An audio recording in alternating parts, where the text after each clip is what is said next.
La mitología al alcance de todos.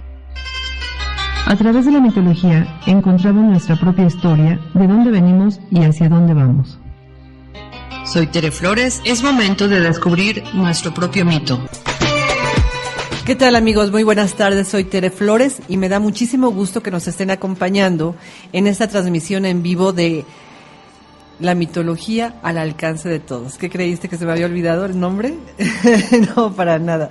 Y me da muchísimo gusto que nos esté acompañando Alfredo Cerón. ¿Cómo estás, Alf? Hola, Tere, buenas tardes amigos. Lorna, pues aquí estamos ya regreso otra vez con este programa de la mitología al alcance de todos. Claro que sí, y por supuesto Lorna en los controles. Qué bueno que estamos otra vez los tres juntos haciendo este programa en vivo, porque recordarán que tuvimos que ir a hacer una investigación, ahora sí que a campo abierto, a lugares muy, muy lejanos, pero ya estamos aquí de regreso y les hemos traído unas historias increíbles, bonitas, interesantes, de temas de los cuales ya hemos platicado muchísimo, pero pues ahora que los hemos vivido y los hemos experimentado, hemos comprendido muchas más cosas de esos maravillosos cuentos que alguna vez les platicamos aquí, que son las 1001 noches, ¿verdad, Alf?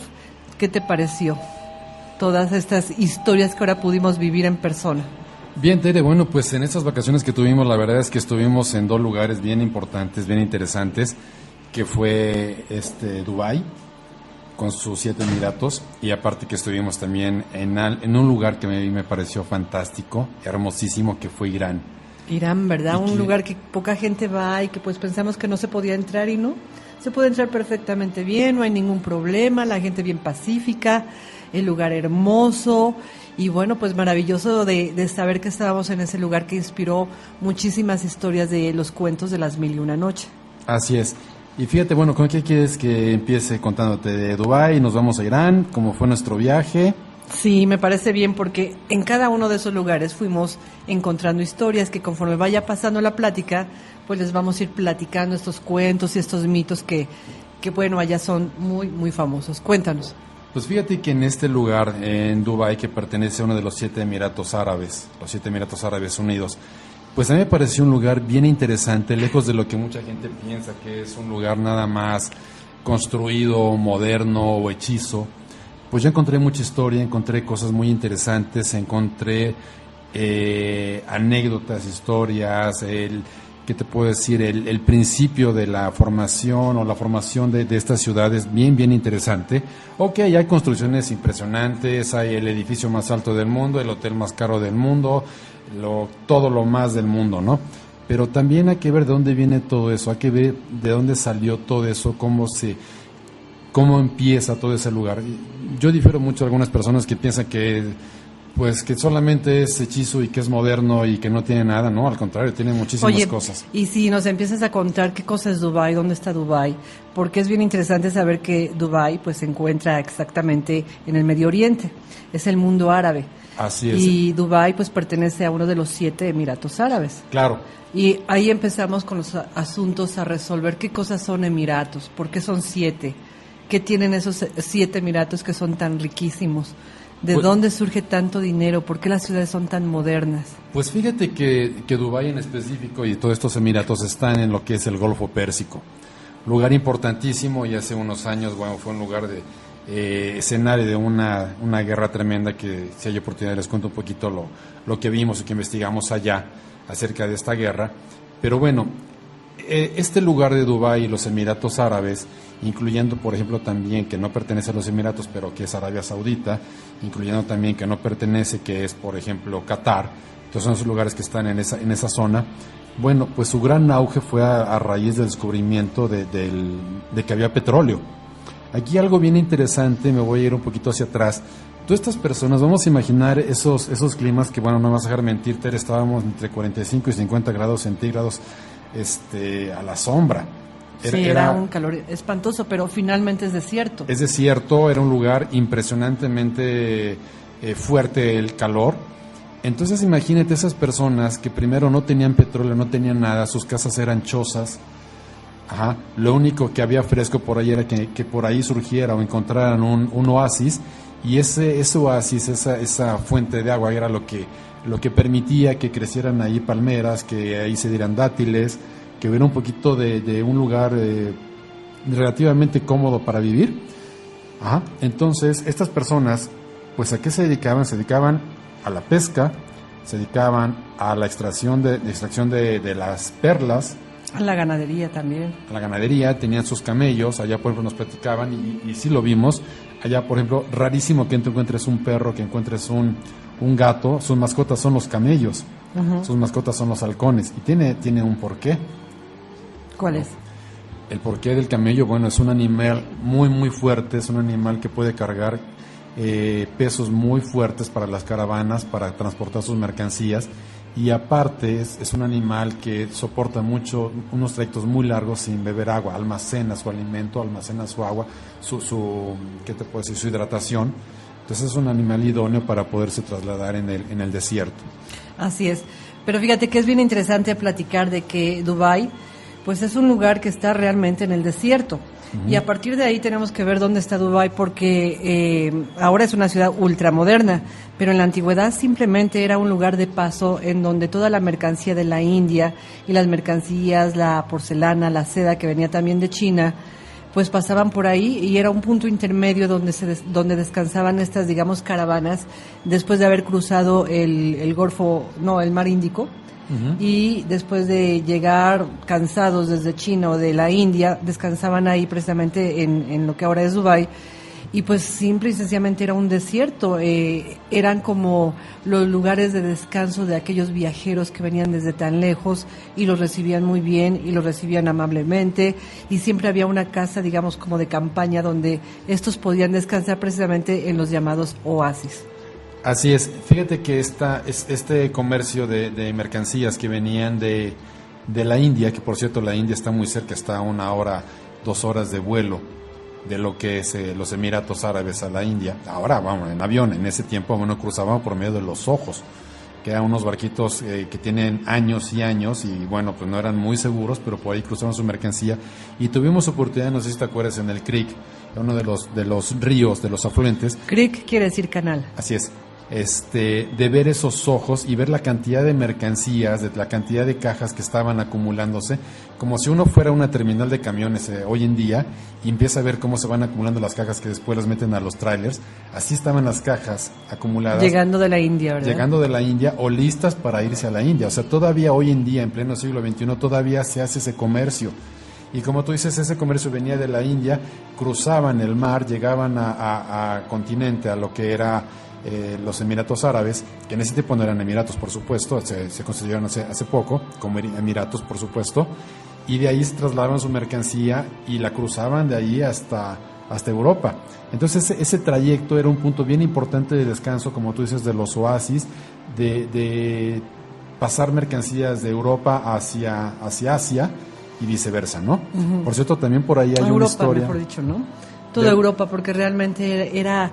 ¿Te acuerdas cuando resulta que Cristóbal Colón quiere encontrar el camino de las Indias? Es porque los musulmanes habían cerrado esos caminos y ya no se podía llegar fácilmente. Entonces, bueno, es un asunto importantísimo ver cómo este lugar que es actualmente Dubái y bueno, todos los Emiratos Árabes tienen una relevancia tan grande en la unión o el intercambio comercial de Asia hacia Europa. Que es necesario y siempre ha sido necesario este intercambio, y bueno, sigue siendo, como dices, cuando lo vimos en ese muelle, o como le llaman creek, la cantidad de mercancía que estaban transportando, que estaban bajando y luego subían a otros barcos o a otros trailers, y bueno, así es el intercambio comercial en la actualidad. Pero lo muy interesante es recordar que pues estas ciudades desérticas vivían realmente del comercio. Y llegó un tiempo en que vivían también de la extracción de las perlas de las profundidades del mar.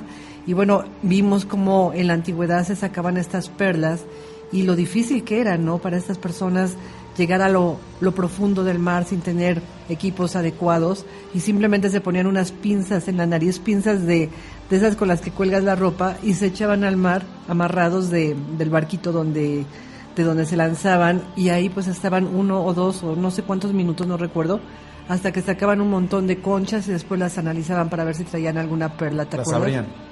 Sí, así es. Fíjate que esto era bien interesante, y esto lo pudimos ver en un museo, en el Museo de Dubái. Es un museo muy, muy pequeñito, para muchas personas puede ser así como que lo recorrieron rapidísimo, pero nosotros tuvimos la oportunidad de ir con el tour y después regresamos por nuestra propia cuenta a disfrutarlo, a vivirlo, a caminarlo, a estar sin prisas, a ver cuarto por cuarto, cosa por cosa, ¿no? Que fue importante porque, bueno, cuando vas en un tour, pues vas rapidísimo, ¿no? Entonces tuvimos la oportunidad de decir, bueno, que ya lo vimos, regresamos para disfrutarlo. Y ahí es donde, como tú dices, donde vimos cómo se echaban estas personas, estos árabes al mar, como tú dices, con estos ganchitos en la nariz.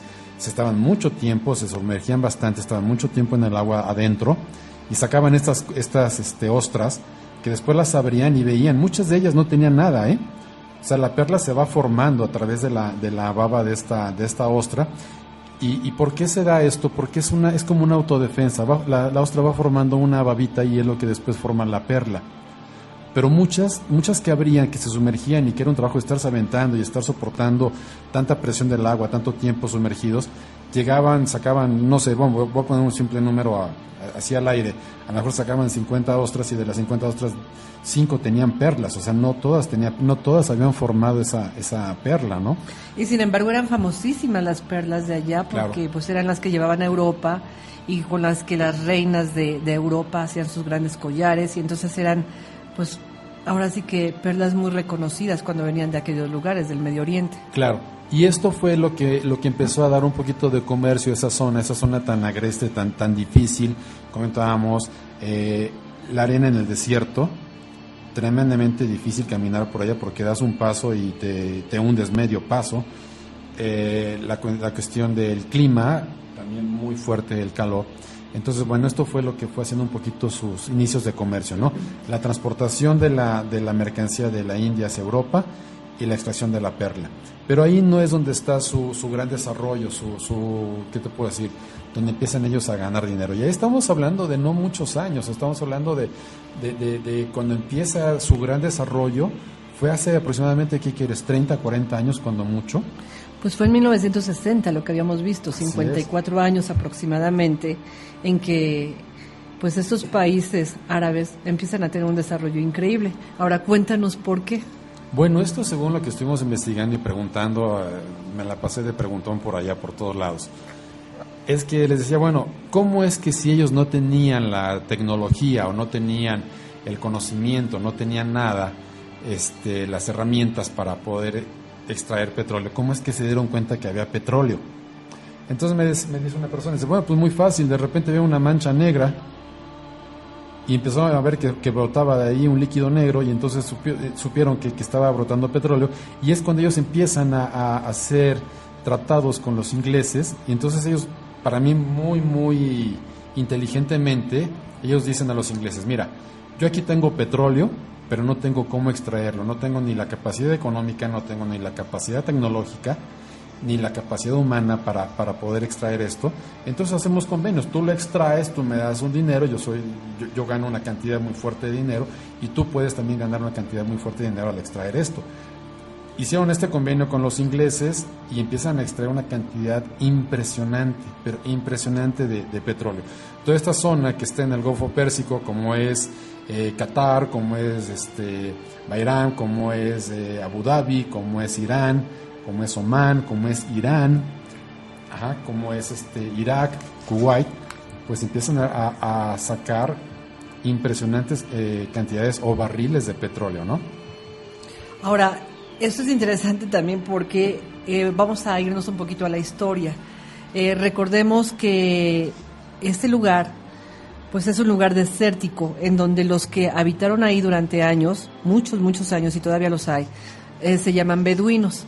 Los beduinos son personajes que no están en un solo lugar, se la pasan con su ganado, con sus mercancías de un lugar a otro, precisamente digamos, pues son como los nómadas, ¿no? Que andan de aquí para allá entregando mercancías de Europa hacia la India y de la India hacia Europa y traen y llevan información y no tienen un lugar específico donde vivir. Y entonces ellos, estos beduinos, pues al ir de lugar en lugar, conocían perfectamente el desierto y al conocer el desierto pues empiezan a darse cuenta que hay ciertos desiertos que tienen lo que ellos llaman oasis. Los oasis son lugares en donde surge el agua, ya sea de una piedra o de una pequeña montaña, y pues crecen palmeras, las palmeras dan sombra, las palmeras dan dátiles, las palmeras les dan la bienvenida a estos beduinos que andan en estas caminatas increíblemente largas que se empiezan en la noche para que no se acaloren demasiado ni ellos ni sus camellos, y en el día pues descansan en lo que se pueda de sombra, y si es en oasis pues mucho mejor. Y entonces vemos que realmente el lugar es un lugar dificilísimo de habitar, pero precisamente por andar de aquí para allá es cuando ellos encuentran este líquido negro que con el tiempo se enteran de que es petróleo, que es valiosísimo, y hacen sus contratos con los ingleses. Aparte, déjame decirte como un pequeño aporte, tuvimos la oportunidad de estar en uno de los Emiratos, y vienes caminando, vienes en la calle y literal, perdón por la expresión, pero te vienes derritiendo del calor, pero en cuanto entras a lo que es la zona del oasis, inmediatamente baja la temperatura, te refresca, es otro clima impresionante. Sí, varía das 3 muchísimo. pasos adentro y es otro clima totalmente distinto. Lo que es la naturaleza, Lo que es la ¿verdad? naturaleza, O sea, cambia de un momento a otro, pero cuando hay árboles, hay agua, hay esta capacidad de sombra, no, o sea, de veras es un oasis, es ahí cuando comprendes la palabra oasis. Oasis viene a ser algo muy semejante a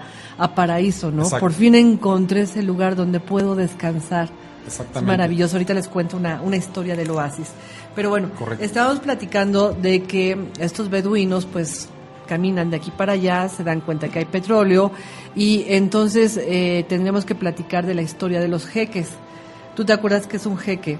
¿Y por qué hubo un jeque en especial que dividió los terrenos en 7 para sus 7 hijos, que se llamaron los 7 Emiratos? Exactamente. Bueno, este jeque lo que hizo es que al encontrar este petróleo y al hacer este tipo de convenios con los ingleses, deciden dividir en 7 emiratos. Estos emiratos los voy a mencionar a manera de conocimiento, que es Abu Dhabi, que es uno de los emiratos más ricos que hay. Que de hecho es la capital de los 7 Emiratos. Exactamente. Está el otro emirato, es Ajman, está Dubái, por supuesto, está Fujairah, está también Ras Al Khaimah, está Sharjah, que vamos a platicar también un poquito de Sharjah, y por último está no lo sé pronunciar muy bien, pero es Al Qayyam, que es otro de los emiratos, y por cierto este emirato limita con Omán, que también tiene una historia impresionante también, el territorio de Omán, que aunque no pertenece a los 7 emiratos, también es muy importante y tiene un papel muy importante en lo que es el Golfo Pérsico y ese paso para cuando se dio la guerra del Golfo Pérsico. Oye, y entonces este jeque, que por cierto se llamaba Emir, sí se llamaba Emir, ¿verdad?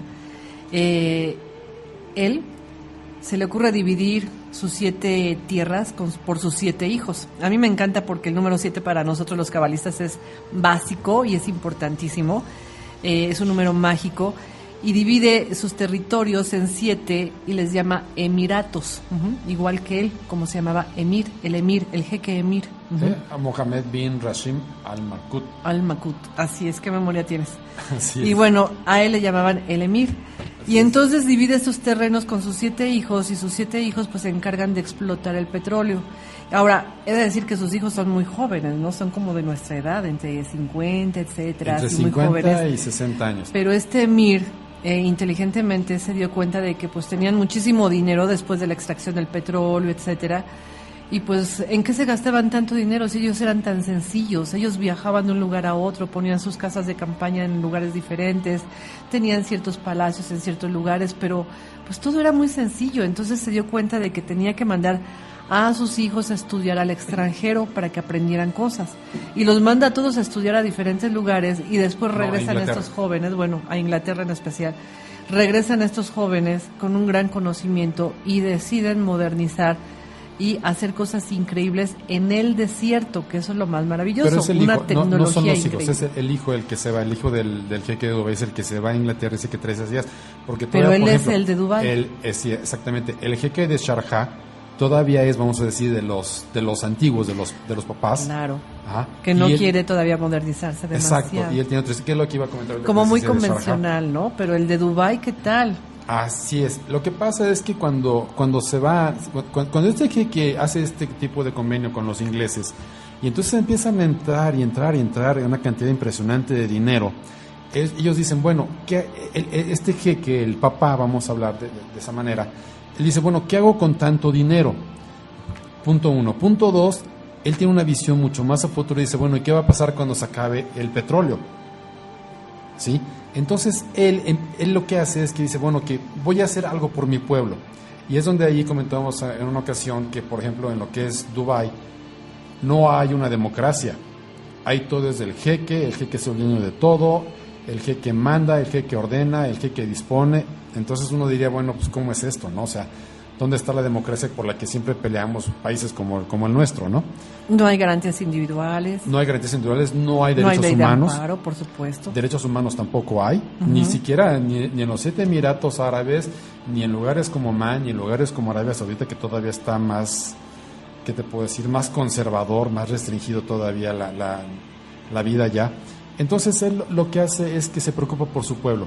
Número 1, manda a su hijo a estudiar a Inglaterra, obtiene grandes conocimientos, una visión muy amplia de lo que es el mundo y de lo que va a ser la globalización del mundo en años más adelante. Él viene con esas ideas y después lo que hace para su pueblo es decir, ok, voy a hacer algo para que mi pueblo no viva exclusivamente o dependa únicamente del petróleo. Entonces es cuando empieza parte el padre y ya mucho más el hijo a tener esas ideas futuristas y decir, ok, voy a construir una ciudad impresionantemente moderna en donde todos los ingresos, la mayoría de los ingresos vengan del turismo y no del petróleo. Entonces, por ejemplo, haciendo un paréntesis, el 80% de los ingresos de Dubái hoy en día no es por el petróleo, como mucha gente pensaría. El 80% aproximado es por parte del turismo. ¿Qué tal, Transformaron el petróleo en ahora sí lugares especiales y preciosos para que la gente vaya a disfrutar, a vacacionar y a pasársela súper bien. Así es. Ahora, ¿qué es lo que hacen, por ejemplo? Ahorita me regreso un poquito al papá, al jeque, al papá, pero por ejemplo, el hijo empieza a construir una ciudad impresionante y como nos decían, él quiere tener el edificio más alto del mundo, el hotel más caro del mundo, el hotel más lujoso del mundo, etcétera, todo lo mejor. ¿Sí? Pero también ellos lo que dicen es que para esto necesitamos que venga gente, que venga muchísima gente del extranjero. ¿Por qué? Porque traen los conocimientos, traen la tecnología. Entonces, marcan una serie de reglas muy, muy importantes. Por ejemplo, a la gente árabe la tienen muy bien, gana muy bien, viven mucho, muy bien. El jeque les da casa a cada uno y les da casas carísimas. Muy, muy caras, ¿no? Como aquí que dicen, bueno, te voy a dar una casita para que medio vivas y medio esto y medio todo y con unos cuantos metros cuadrados para que quepa todo ahí lo indispensable. No, son casas grandes, viven mucho, muy bien, ganan bien, tienen buenos estudios, tienen un nivel, lo que tú comentabas, un nivel académico bastante elevado, ya lo tienen en Dubái. Y entonces la gente árabe está muy bien, los tienen muy bien. Ahora, ¿qué pasa con los extranjeros? Un extranjero que, por decirte algo, dice, bueno, que yo vengo a trabajar a Dubái, me caso con un árabe y como si fuera en Estados Unidos obtengo mi green card. No. Mi nacionalidad. Jamás un extranjero va a obtener nacionalidad árabe allá. Si tú te casas con una mujer árabe, tú sigues siendo extranjero y tu esposa sigue siendo árabe. O viceversa. Si tu hijo nace en esos lugares y los dos padres son extranjeros, pues los dos padres siguen siendo extranjeros y el hijo es árabe. De tal manera que el hijo sigue teniendo o sigue recibiendo los mismos derechos como un árabe, pero los padres siguen siendo extranjeros. Siempre va a ser así. Nunca alguien va a poder obtener la nacionalidad. ¿Sí me entiendes? Y ya el que es árabe, el que es de padres extranjeros, nace en Dubái, por ejemplo, y se casa con una mujer también de Dubái, que nació en Dubái, bueno, pues ellos ya, sus hijos y todos ellos serán árabes, pero los padres, los abuelos serán extranjeros. ¿Esto por qué? Porque, por ejemplo, se protege más al 10% de población que hay en Dubái, que son árabes, que a los extranjeros. Entonces hay más concesiones, hay más privilegios. Entonces esto viene a, ¿qué te puedo decir? Como a nivelar un poquito esa falta de democracia, esa falta de derechos humanos, esa desigualdad en la que pudieron haber estado, ¿no? Decir, bueno, viene una cantidad impresionante de extranjeros a vivir a Dubái, ¿y qué va a pasar con el 10% de los árabes? No, están súper protegidos. Ahora, otro punto importante, su tasa de desempleo es 0. Ahí no hay desempleados. Todos tienen un trabajo. Sí, de hecho nos contaban que si alguien llega a perder el trabajo y es extranjero, pues le dan las gracias y pues te regresan, ¿no? O sea, Tienes no 6 meses nada para que encontrar hacer aquí. trabajo, si no, vámonos de regreso. Si no, vámonos. Tampoco hay gente adulta, o sea, no se permite la gente adulta, o sea, los viejitos, porque pues no tienen nada que hacer ahí. Ahora, otro punto no importante. van a aportar al país, imagínate. Cada año se les hace un examen médico. Si ese examen médico te registra que te drogas, por ejemplo, vas de regreso a tu país. Bueno, aparte de que está prohibido por la religión, ¿no? Está prohibido por la religión, está prohibido en muchos lugares. Dubái es un poquito más abierto que otros emiratos o que otros lugares árabes. Por ejemplo, Arabia Saudita, ni pensar en que haya venta de alcohol. Qatar está muy restringido también. Esos no son emiratos, pero son lugares que es no el mundo hay, árabe también. es el mundo árabe, pero que no hay venta de alcohol. Dubái, hay lugares, los lugares turísticos que sí te venden alcohol. Pero hay otros lugares que no hay una gran vida nocturna, por ejemplo. Entonces, por ejemplo, si tú como extranjero al año que te hacen tu examen médico te detectan que tienes índices de drogadicción, vámonos, de regreso a tu país. Así te es. sacan inmediatamente.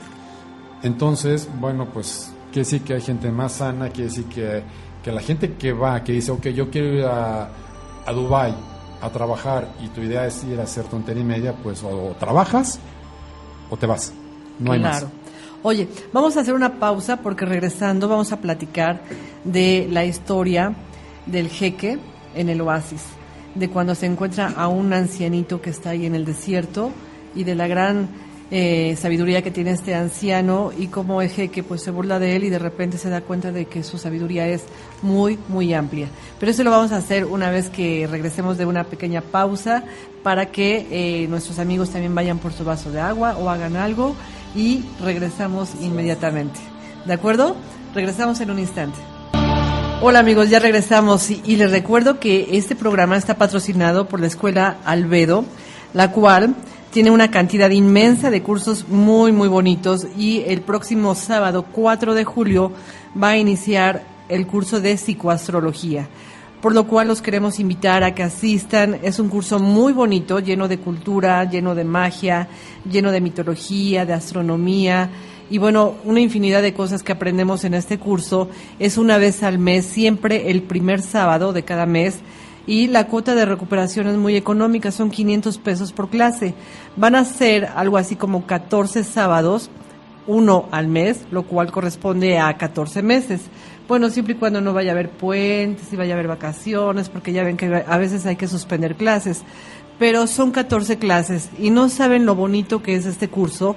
Yo se lo sugiero muchísimo, es uno de los pilares que tiene esta escuela, entre Cábala y psicoastrología, que son los cursos bases de esta escuela. Bueno, recuerden que la Escuela Albedo está en Eje 5 Sur, Eugenia, número 413, en la Colonia del Valle, en México, Distrito Federal. Y si quieren más información, pues manden su solicitud de amistad al Facebook de albedo.astrología. Albedo es con B grande, es albedo.astrología y bueno, ahí van a ver toda la cantidad de cursos que hay, todos son muy bonitos, pero el más próximo a iniciar es el del 4 de julio de psicoastrología. Muy bien, ya haciendo este anuncio, tú tenías algo que comentarnos, Alf, de la gente que hay que saludar. Cuéntanos quiénes son. Sí, Tere, fíjate que le quiero dar un saludo muy especial a Silvia Cordero, a Flor, bien. a Guadalupe Cortés también, que nos estuvieron escuchando y nos escuchan siempre en los programas. Muchísimas gracias. Y también a Marisela, que nos está escuchando en este momento. Muchas gracias, Mari, que nos estás escuchando. Claro, y bueno... Grace también dijo que nos iba a escuchar. Cierto, Blanca hoy me dijo que nos escuchaba, lo cual me da mucho gusto porque pues siempre es bueno saber que alguien está del otro lado, ¿verdad? Cristi también. Esmeralda. Bueno, ahora les voy a platicar que dentro de todas estas historias que fuimos comentando la anterior media hora, pues hay historias muy significativas porque, bueno, ya platicamos de lo que son los oasis, lo que se siente entrar a un oasis, lo bello que es después de caminar o en camello o a pie o en camioneta, como quiera que sea, a través de un desierto que parecería que nunca se acaba, y de repente encontrar en el fondo, pues ahora sí como un espejismo, ¿no? Un oasis. El oasis está conformado por palmeras, por un ojo de agua y por una gran plenitud de frescura, que bueno, cuando llega uno a ese lugar, precisamente es cuando entiendes la bellísima palabra oasis. Entonces hay historias del desierto maravillosas que pues ojalá nos diera tiempo de platicar, porque una de ellas que nos contaron es una maravillosa historia de un jeque que venía precisamente de las tierras que ahora conocemos como Dubái, y que traía una gran cantidad de mercancía, tanto de perlas, de seda, de porcelana, de muchísimas cosas que traían tanto de China como de la India, y las llevaban precisamente hacia Turquía. Y bueno, tenían que atravesar todos estos desiertos, pero por supuesto conocen también el desierto, que saben en dónde están los oasis y dónde podían descansar. Entonces, bueno, ellos iniciaban sus caminatas en las noches, normalmente lo hacían en luna llena para tener mucha luz y poder llegar al oasis.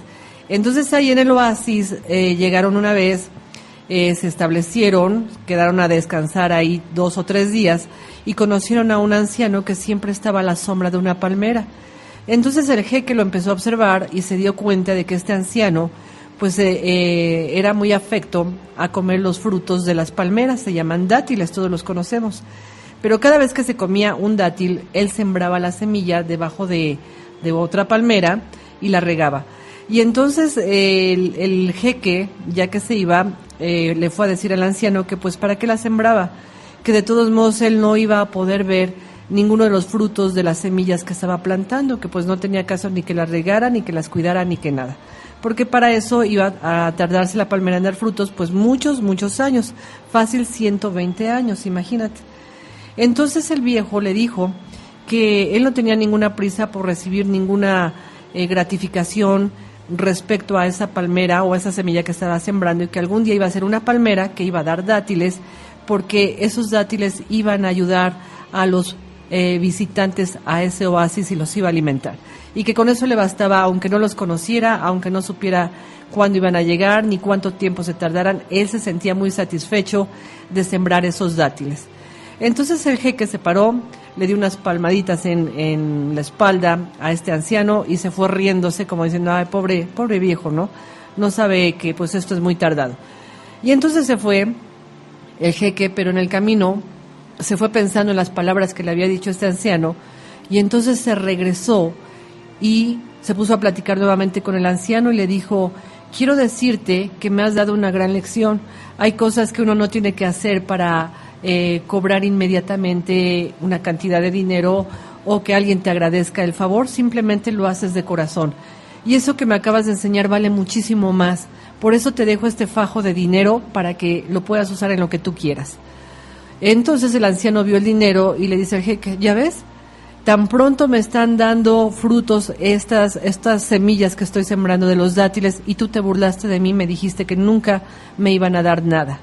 Entonces el jeque se paró y se alejó, pero inmediatamente regresó y le da otro fajo de dinero y le dice, me acabas de dar otra gran lección, toma, te dejo este otro fajo de dinero. Y le dice el anciano, ¿ya ves? Ya van 2 veces que estos frutos que ni siquiera han podido crecer me están dando muchas satisfacciones y tú habías dicho que no.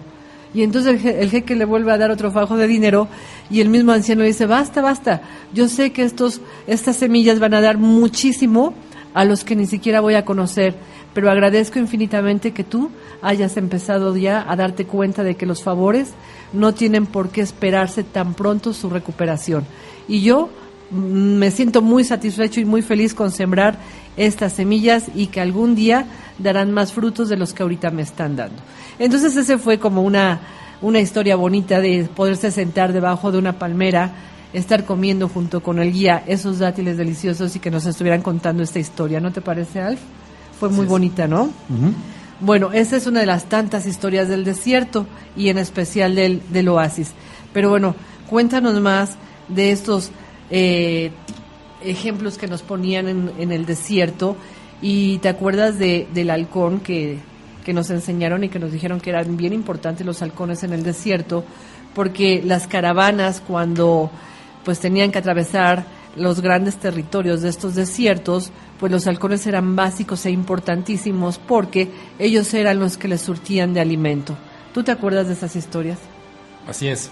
Lo que pasa es que para ellos hay dos animales muy importantes, que era el camello, y ya comentamos cuál era su función, y el halcón. El halcón era el que salía, el que divisaba a lo lejos si había un animal, si había un oasis, etcétera. Los iba guiando, era impresionante. Aparte, ellos los educaban, los entrenaban. Son grandes amantes de los halcones, y nos decían que casi no hay árabe que no tenga un halcón o un camello en su casa, ¿no? Casi el camello como si fuera su mascota, y el halcón, son amantes de los halcones, los cuidan, los entrenan, y cuidado y haces algo malo y el halcón es muy fiel a su dueño también. Sí, por supuesto. Bueno, y aquí viene otra historia, una historia de dos reyes. Uno de estos reyes era el rey de Babilonia y el otro era un rey árabe. Pero recuerden que les platicamos que estos reyes árabes pues eran como nómadas, andaban de un lugar a otro, no tenían grandes construcciones ni grandes edificaciones.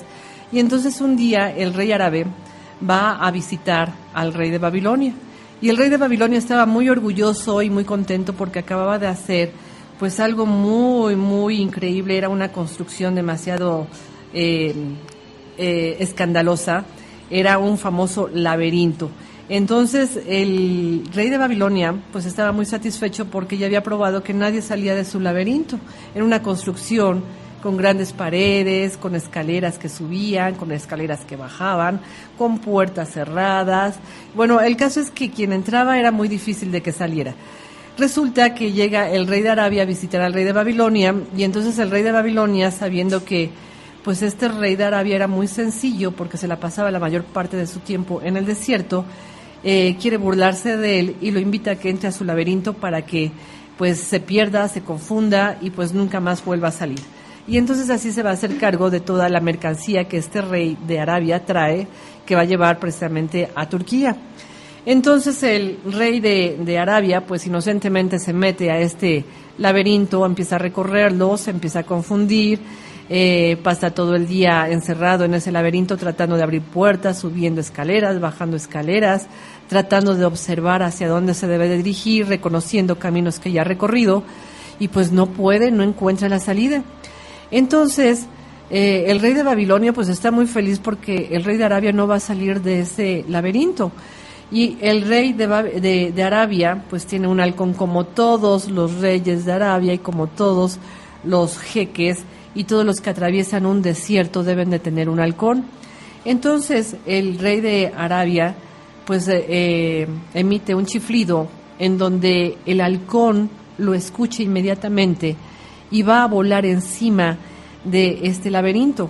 Entonces el halcón, que pues se distingue por ser muy inteligente y tener una vista pues espectacular, va volando hacia donde el rey de Arabia debe de caminar, y entonces el rey de Arabia sale del laberinto, y cuando el rey de Babilonia lo ve se queda asombrado y pues no lo puede creer y se enoja de que su laberinto no es lo suficientemente terrible ni confuso como para que alguien haya podido salir, y menos este ser que lo siente con tan poca disposición e inteligencia. Bueno, pues ya finalmente ha salido el rey de Arabia, esa noche cenan, y el rey de Arabia pues lo invita atentamente a que vaya algún día a sus terrenos, a sus territorios, a visitarlo. Pasa el tiempo, y entonces el rey de Arabia lo invita a que vaya a su propio laberinto. Entonces el rey, pues sabiendo cómo se construyen los laberintos, va muy conforme de que él va a poder liberarse de ese laberinto, y entran a las puertas del desierto. En ese momento le dice que tiene que amarrarle los ojos y tiene que amarrarle todo para que se dé cuenta, para que no se dé cuenta de dónde va a llegar, y lo suben a un camello, lo llevan muy profundo del desierto, le destapan los ojos y le dice el rey de Arabia al rey de Babilonia: ok, este es mi laberinto, ahora trata de salir de él. Obviamente el rey de Arabia se va en su camello a toda velocidad, y el rey de Babilonia se queda en pleno desierto y por supuesto que del desierto no pudo salir. Murió de sed, murió de inanición, de angustia, quemado y muy desesperado. Entonces, ahora sí que el cuento lo que nos quiere decir es, no porque sea sencilla la persona, no es capaz de observar y de tener aliados como lo tuvo con el halcón y de saber manejarse en lugares en donde nosotros muchas veces no tenemos ni idea de cómo manejarnos, ni cómo observar el cielo, ni cómo liberarnos de un desierto que puede ser mortal, ¿sí o no, Alf? Los desiertos son bien peligrosos. Totalmente, Bueno, no les ves fin. Y así es como, bueno, las historias del desierto son muchísimas, pero lo interesante es ahora platicar de que ellos respetan muchísimo a los animales, en especial al camello, que les da pues muchos alimentos, ¿verdad? Nosotros no sabíamos que el camello les da leche, el camello les da carne, el camello les da un vehículo específico para poderse conducir por todo el desierto, y de hecho hasta comimos chocolate de leche de camello, ¿verdad? Sí, son riquísimos, por cierto. Sí, muy deliciosos, pero bueno, ahora cuéntanos de Irán, cuéntanos, ¿qué pasó cuando dejamos los Emiratos Árabes y nos fuimos a Irán? Muy bien, bueno, pues en esas vacaciones que tomamos, decidí ir a Irán, y tú no querías ir, pero al final te casi te obligué, ¿va? Sí. Muy bien, a ir a Irán, y resulta que es un país, fíjate que muchas personas nos decían así con cierto temor de por qué íbamos a Irán, que era muy feo, que era muy peligroso, etcétera, etcétera, pero bueno, al final fuimos ahí. Es un lugar muy bonito, moderno, es un lugar donde la gente es cálida, la gente es amable, la gente es hermosa, quieren saber, nos escuchaban platicar y bueno, se interesaban mucho por preguntarnos primero de dónde éramos, con su mal inglés, porque no es muy fácil comunicarte con las personas de Irán. Por ejemplo, haciendo un paréntesis, en Dubái, bueno, el idioma es el árabe, pero muchísima gente habla inglés, no tienes problema por comunicarte. Pero en Teherán, ahí sí es un poquito más difícil porque, bueno, el idioma es el persa, no es tan fácil hablarlo y entenderlo, y el idioma inglés tampoco es tan, te puedo decir, tan comúnmente hablado, ¿no? Entonces no es tan fácil, pero bueno, la gente quería saber, te preguntaba. Es un lugar muy bonito. Fíjate qué lugares, para empezar, bueno, fuimos a dos lugares. Uno, que era Teherán, que es la capital de Irán, y dos, volamos también a Shiraz, que bueno, no se hable más, Shiraz, pues ahí está Persépolis. Y bueno, pues Persépolis, déjame decirle que es una plaza arqueológica de aproximadamente 500 años antes de Cristo, que pues para comentarles es la capital del Imperio Persa. Imagínate nada más la importancia histórica que tiene ese lugar. Ahora, bueno, pues ahora son lugares, unas torres en pie, otras torres ya en el suelo, etcétera. Y hay una historia interesante de Persépolis, que fue incendiada por Alejandro Magno en aquellos tiempos, en venganza de que el rey, no me acuerdo cómo se llamaba, Jerjes, había incendiado Atenas. Entonces Persépolis, una de sus pues historias tristes, fue el incendio que provocó Alejandro Magno en ese tiempo, ¿no? Ahora, bueno, pues es un lugar lleno de historia, es un lugar arqueológico básicamente, pero muy bonito ir a esa zona. Está lejos de Teherán, está en el sur de Teherán. Teherán está en la parte norte de Irán, pero vale la pena tomar un vuelo, ir allá, conocerlo y regresar, ¿no? Así es. Y bueno, de la ciudad de Irán, pues como te comentaba y les comentaba, amigos, pues es una ciudad bastante moderna. Su moneda es el rial iraní. También es una moneda no de uso común como puede ser, por decirte algo, ¿cómo se llama la moneda de Dubái? Se me fue ahorita. A mí también. El dirham. No, dirham, sí, el dirham. Bueno, el dirham lo puedes cambiar y puedes cambiar dólares y puedes cambiar todo. En Irán es difícil cambiar dólares, es más fácil cambiar euros. Y bueno, ahí hay lugares muy bonitos como es el Palacio Golestán, que este palacio, bueno, pues eso es como la residencia real de allá de Irán. Tiene monumentos artísticos, tiene monumentos muy antiguos de lo que fue Teherán, y es un lugar muy bonito, es impresionante, es muy grande, y básicamente fue usado como el centro de recepciones o ceremonias importantes de de la realeza, ¿no? Construido de mármol y de piedras preciosas, es impresionante verlo. También está, por ejemplo, la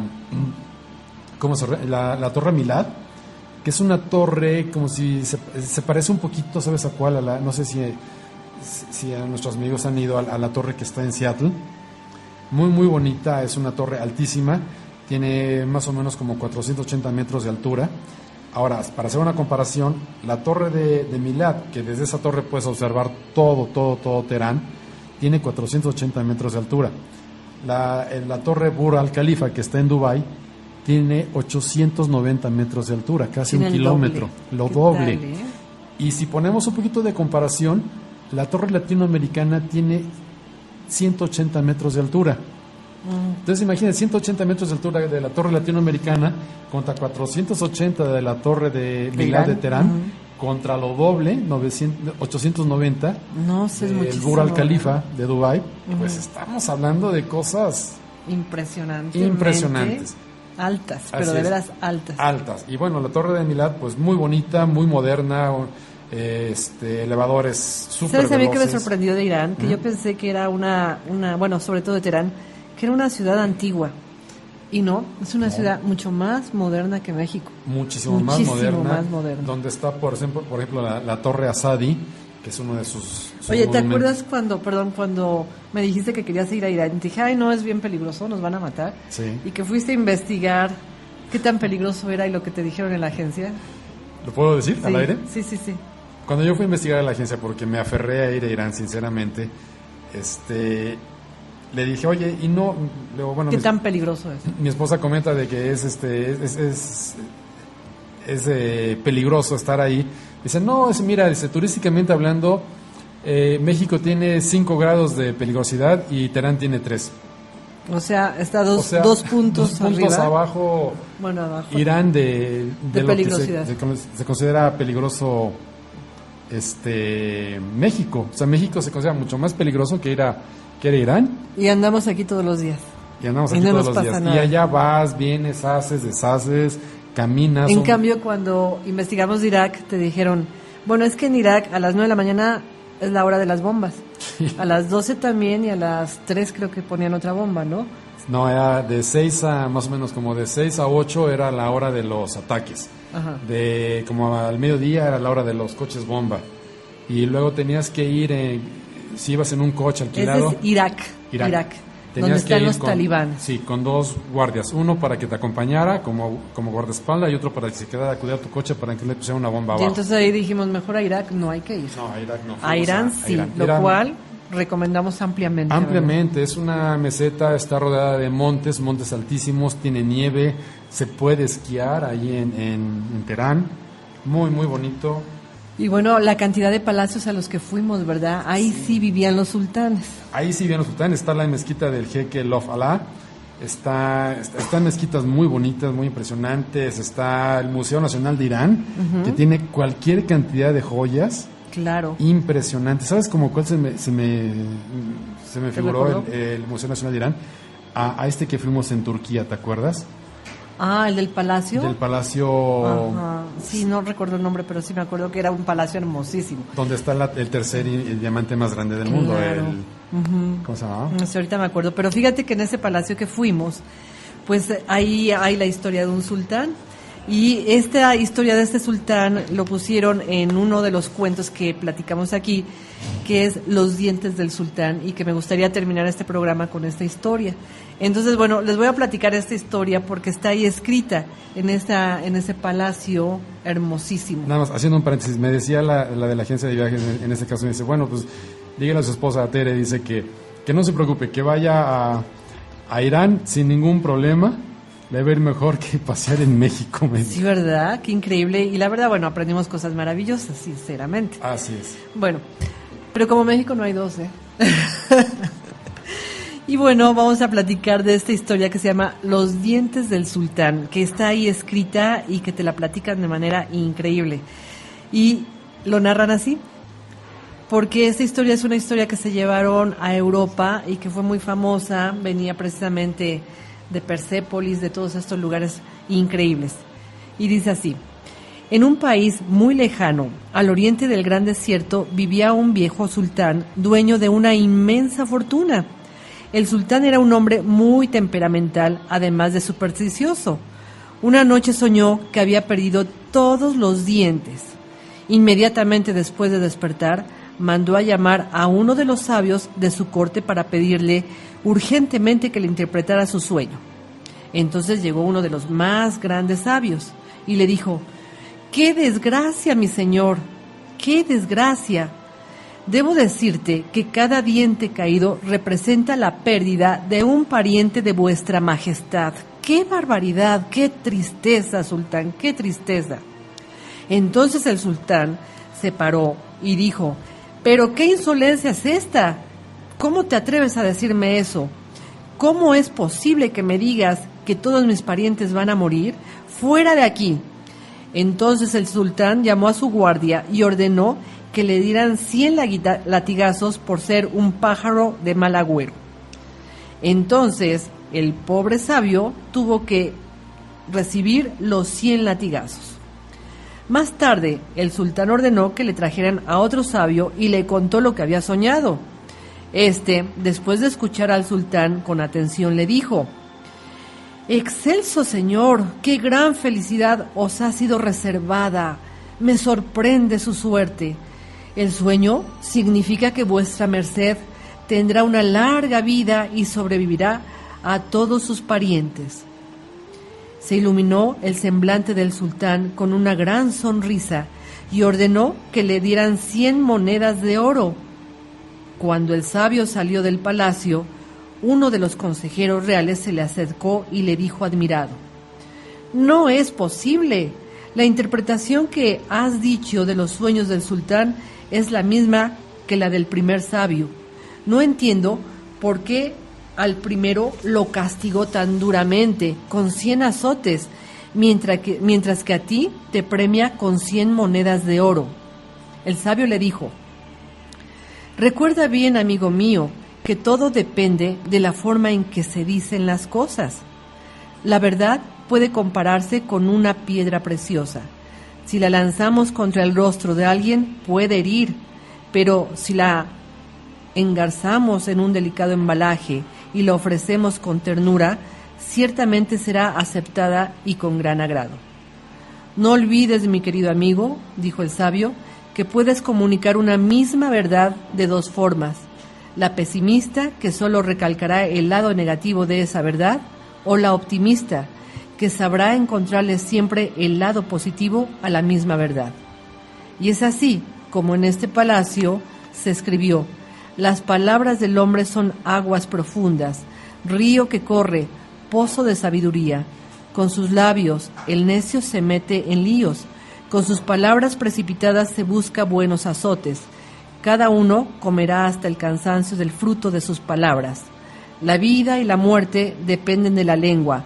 Los que hablan mucho sufrirán las consecuencias. Por lo tanto, debes de observar muy bien lo que sale de tu boca». ¿Te acuerdas que así lo decía en el palacio? Sí, qué increíble, ¿verdad? Sí. Bueno, pues nos retiramos de ese palacio muy calladitos, ¿verdad? Pensando en que ahora lo que diríamos aquí en radio tenía que ser muy analizado y muy observado. Claro. Hay que saber cómo se dicen las cosas. Sí, hay que saber cómo se dice, y muchas veces, como una vez leí en un lugar que decían, hay que saber qué sale de tu boca porque nunca sabes qué día te la vas a tener que tragar, ¿no? ¿Verdad? Es increíble. Fuerte. Bueno, pues hemos llegado al final de este programa y nos da muchísimo gusto que nos hayan escuchado. El próximo miércoles que viene, que es 24 de junio, que es un día muy importante, es el día de San Juan. Es un día muy importante para la naturaleza. Empieza, digamos, el verano. Bueno, ya empezó desde el 21 de junio para ese tiempo, pero vamos a hacer un programa especial. Nuestra invitada es Isabel de la Peña y vamos a hablar de las plantas mágicas. ¿Qué te parece, Alfa? Es un temazo, ¿sí o no? Es un temazo, sí, por supuesto. Y bueno, y con Isabel, pues es una... Se vuelve muy divertido, garantía sasasa. Así es. La verdad. Bueno, agradecemos infinitamente que nos hayan acompañado ya en vivo en este programa y los esperamos para el próximo miércoles 24 de junio, que tendremos el tema de plantas mágicas. Así es que, pues, por aquí nos escuchamos. Muchas gracias, Lorna. Muchas gracias, Alf. Y hasta muy pronto. Soy Tere Flores y te espero la próxima semana para descubrir el mito que hay en ti. Conoce más de mitología en albedo.astrología@gmail.com o en Facebook albedo.astrología.